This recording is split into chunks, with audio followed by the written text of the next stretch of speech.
Assalamualaikum warahmatullahi wabarakatuh. Halo Forsa Keren, apa kabar? Khususon Forsa DKI Jakarta. Siang ini kita mau ngafe. Ngafe itu apa ya? Cerita asik for enjoy.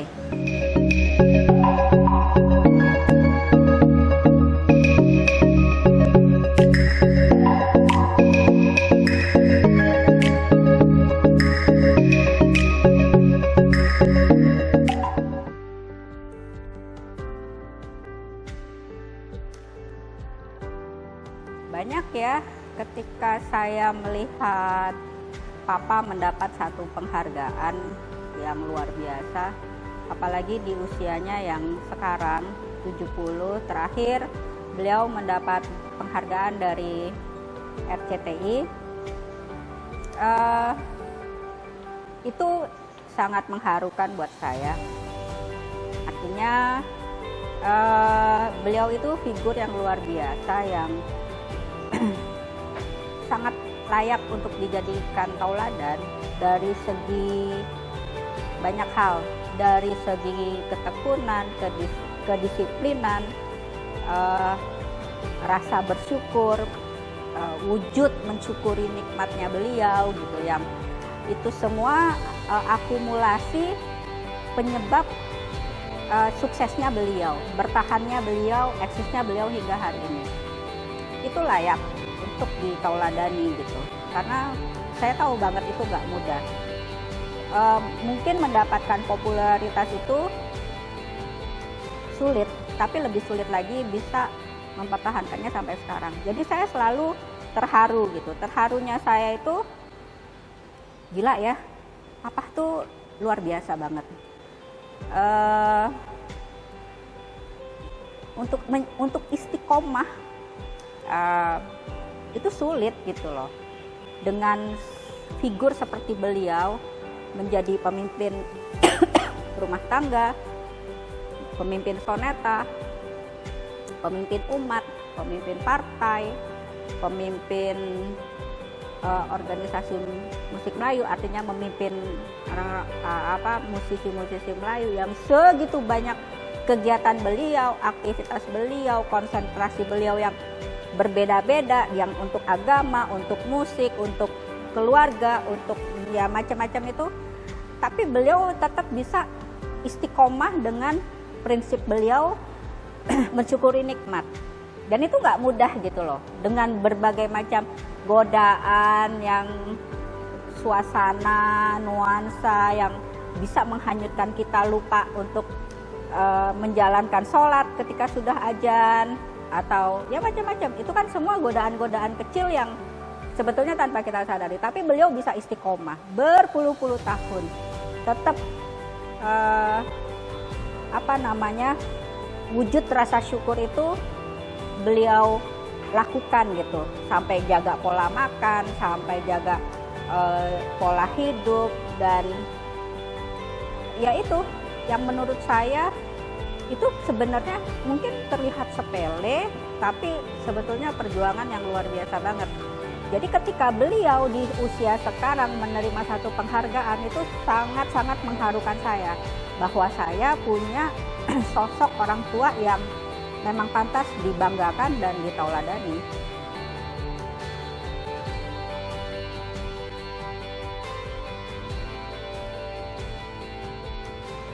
Beliau pakai di lokasi syuting itu, saya datang cari papa saya mana ya gitu. Saya cari-cari papa saya nggak ada gitu.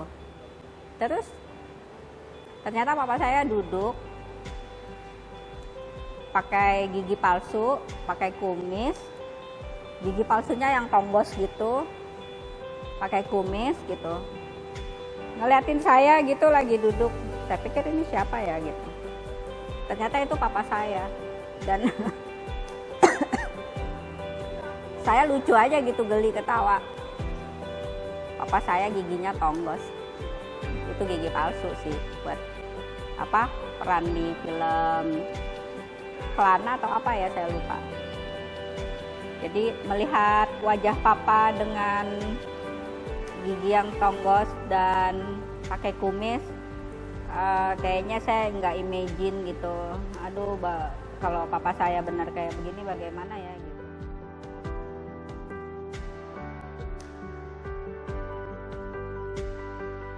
Kesibukan saya sekarang ini sedang menyiapkan yayasan baru milik kami, yaitu Yayasan Rhoma Irama Center Indonesia, di mana pengurusnya adalah Papa, Mama Rika dan semua anak-anak, juga beberapa rekanan dekat Papa dari Partai Idaman, juga ada dari beberapa orang asistennya Papa.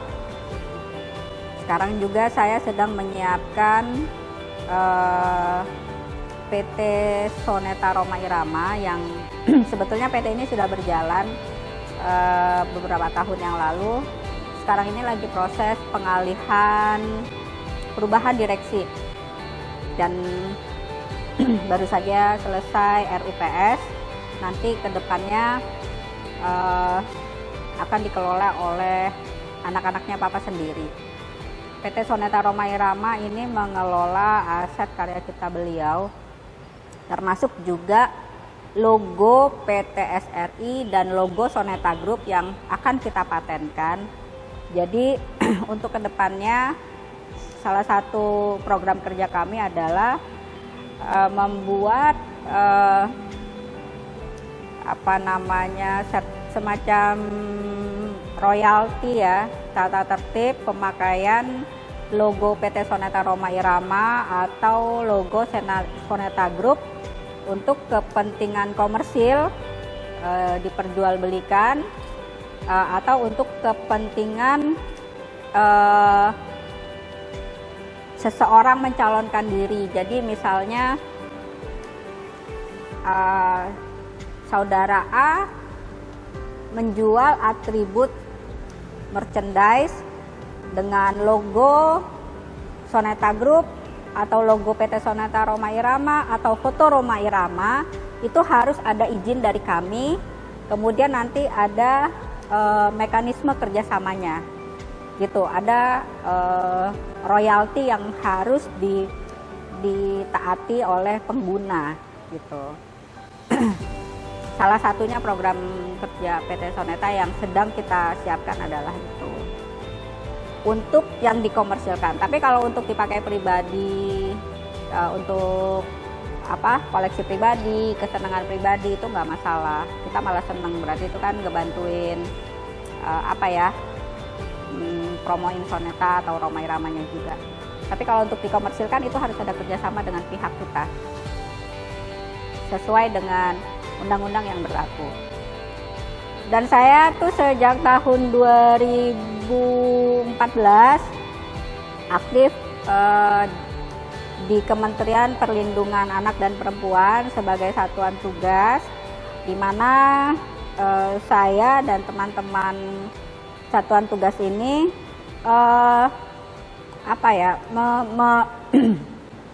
menjembatani, memediasi, mengawal, mendampingi pihak-pihak terkait dalam menangani kasus kekerasan, trafficking kepada anak-anak ataupun wanita gitu. Jadi apapun bentuk kekerasan atau kejahatan yang terjadi kepada anak dan wanita itu kita berperan untuk memberi pelayanan yang terbaik di bawah Kementerian Pemberdayaan Perempuan.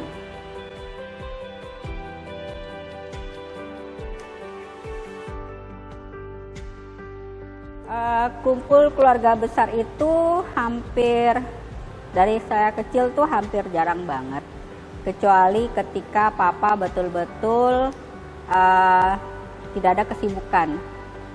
Baru kita tuh bisa yang makan malam di luar, denger musik gitu ya. Kalau dulu waktu saya SMP sih Papa masih mau malam minggu itu nonton gitu, midnight gitu. Cuma kalau sekarang ini 10 tahun terakhir ini udah susah banget karena kesibukan beliau bertambah, waktunya juga semakin sulit, dan ya kita anak-anak pun yang sudah semakin dewasa punya kesibukan masing-masing juga, jadi memang ngatur waktunya yang agak susah. Cuma bagaimanapun sibuknya Papa, bagaimanapun sibuknya kita, Papa ini tetap memberikan kualitas terbaiknya beliau sebagai seorang ayah. Itu yang menurut saya semua bapak di Indonesia kayaknya harus belajar deh sama beliau.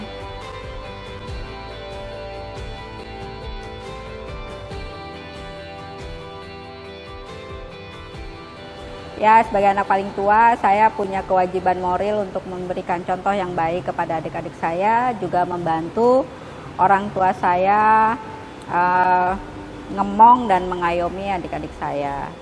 Jadi memang setiap di dalam keluarga kami ada persoalan apapun, ya saya yang diminta untuk menyampaikan ke publik. Seperti itu.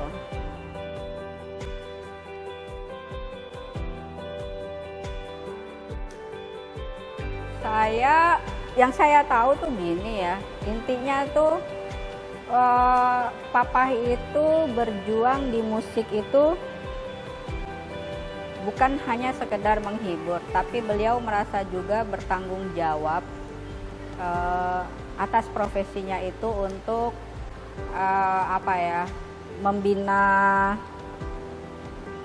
membina insan dangdut khususnya, karena beliau kan dikenal dengan mubaligh yang menggunakan media musik sebagai media dakwahnya gitu. Jadi sebagai senioritas di musisi dangdut, juga sebagai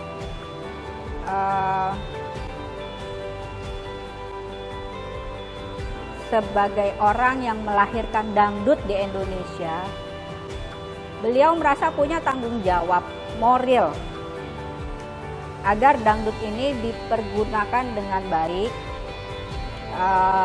untuk bisa memberikan manfaat yang juga positif kepada penggunanya dan kepada penikmatnya.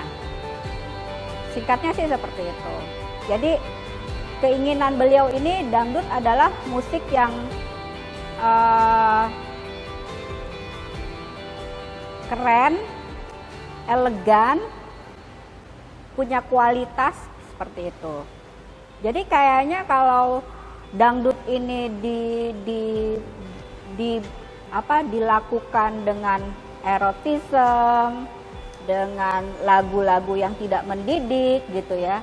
Beliau sebagai penglahir musik dangdut ada satu perang batin yang beliau merasa ini bukan cita-cita saya gitu loh.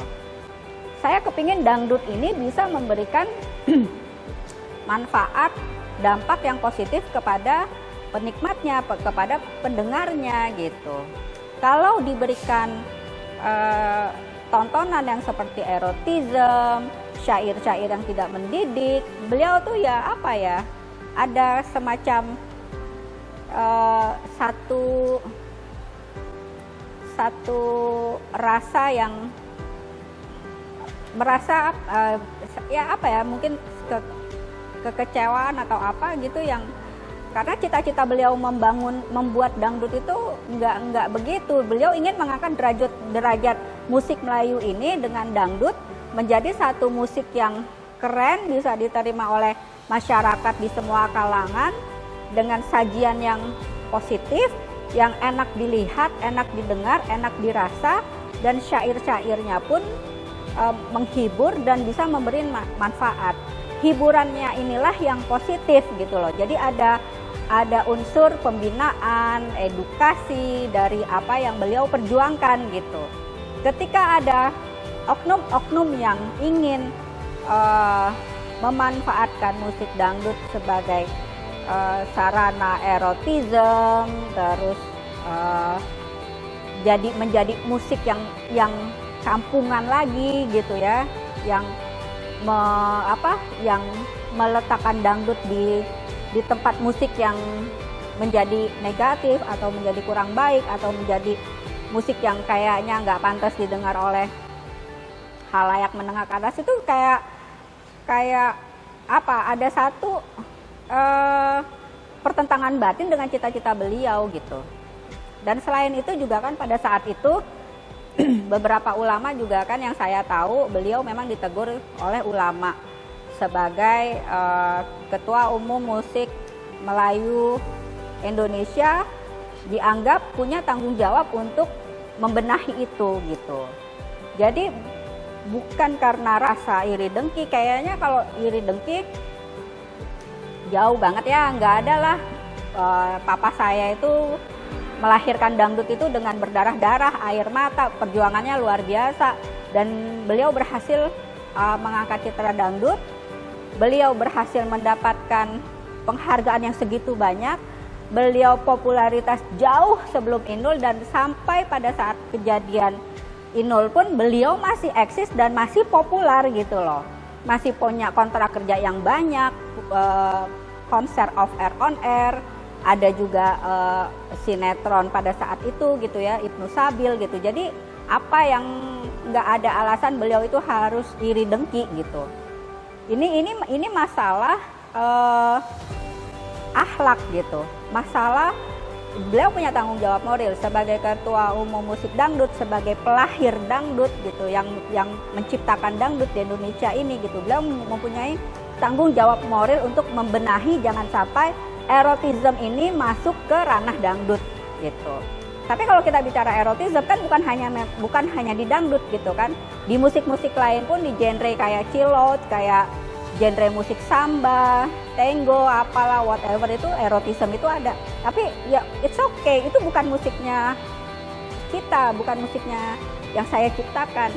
Tapi kalau dangdut ini saya lahirkan dengan satu tujuan yang bisa memberikan edukasi, manfaat yang positif untuk masyarakat, untuk umat gitu. Saya nggak mau ini dinodai, kurang lebih seperti itulah.